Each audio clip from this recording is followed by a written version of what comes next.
One of the first things I want to talk about today is the Brides of Funkenstein.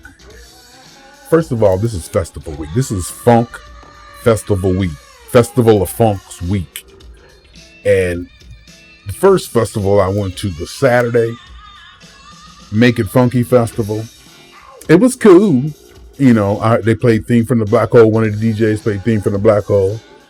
I heard a little bit of Flashlight. You know, they had a couple of DJ booths spinning. Saw a funky band. My Baby Stone, so it was cool. You know, it was cool. Left early. Was a little tired. I need to do my part. I need to get my part out too for the stack, you see. It's all about the Long Beach Funk Festival, people. That's what it's about right there. Long Beach Funk Festival coming at you in 3D. And it says the Ladies of P-Funk, featuring the Brides of Funkenstein and Parlette. Ladies and gentlemen, I first heard the Brides of Funkenstein. It had to be Disco to Go. This was back when P-Funk and Parliament were just pictures on Right On magazine that I would see every now and then. These weren't really real people yet. They were just still music and the people who made music out in Los Angeles and Hollywood. And Disco to Go just took you to another place with the sound of the synthesizer or whatever that was, that guttural kind of nasty, and they miss a beat. What they do too is it goes down and then and I'm like, oh, why they put that in there for? And then they put the girl singing over there, oh, humping we will go. You know, with that strength, that strength, that female, that I don't want to say black female, but that church female kind of strength of voice that had power, but femininity, but power and strength in it, you know, and just singing, humping, we'll take some funk, we'll put it in your rump, and then we'll make you disco. I mean, who thought of that? Who could think of that? And then they have the females with the voices to pull that off, with just so beautiful, right in that. That's what I grew up on.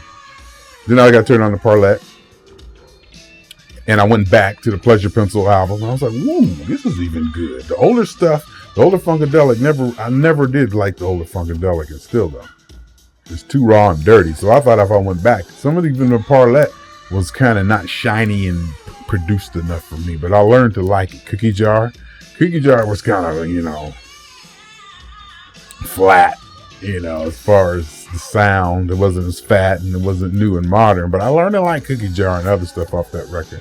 And then, of course, you know, Play Me or Trade Me and Invasion of the Booty Snatchers. My little sister had that record, and her friend, she had that record, and my little sister's friend had that record, Invasion of the Booty Snatchers, Parlette. I mean, this is nothing you see here on the radio. You wasn't hearing this stuff on the radio. This stuff was being played, you know, on TV.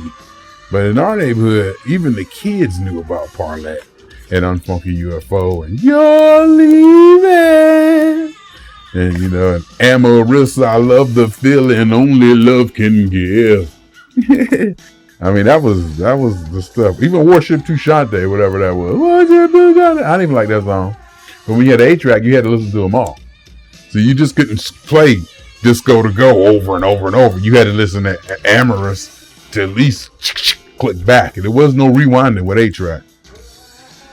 But it was all good. It was all good. I was the Brides, and now, and you know, one time I did meet, I met Don Silva one time back in the middle 80s, I do believe. Middle 80s. My sister was manager at a Kentucky Fried Chicken in Rancho Cucamonga. And I stopped in there to see her and stuff. And I walked in there, and it was back in my drinking days, so I was drunk. You know, I had my little drink on, so I was excited, and you know, I can see where my personality came off drunk. You know, but not violent or overbearing, but you know, just I was drunk. You know, but and I was cool. But what happened was I went in there, and I guess I went in there to see what she was doing, and I guess there was some people in there talking about, kind of complaining that the service was slow, that they had been sitting there for a while. You know, and that was like my sister, you know, they was complaining about. So I kind of looked around, and it was Don Silva and Charlie Wilson. I was like, I was like, I was like, wow. And Rancho Cucamonga, Kentucky Fried Chicken. And this was like I had just ordered my P-Funk 1 license plates. I remember this. I don't know why I remember this. I just ordered my P-Funk 1 license plates. I hadn't had them yet. And I remember telling her that, trying to explain who I was and, what I thought about funk. And, one thing I remember her telling me was she said, Mr. Clinton messed up the Never Buy Texas from a cowboy album. And in my, alcoholic days, I was like, I don't see how it's impossible. That's the best album ever. There was no way. It was perfect. It was beautiful.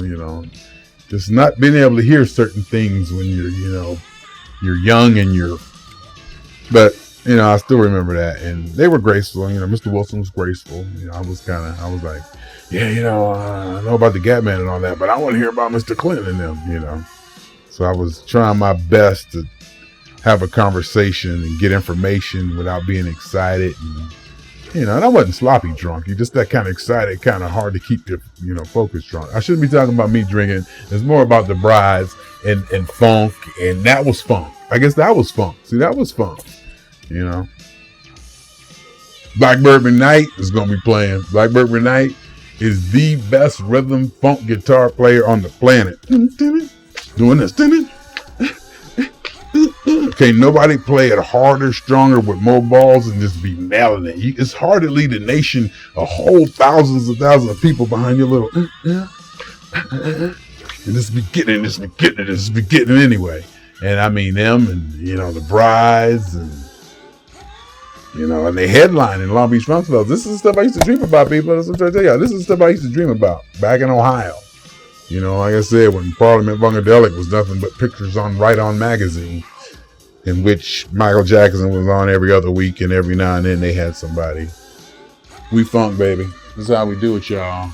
Rise of Funkstyle, Long Beach Funk Festival coming at ya.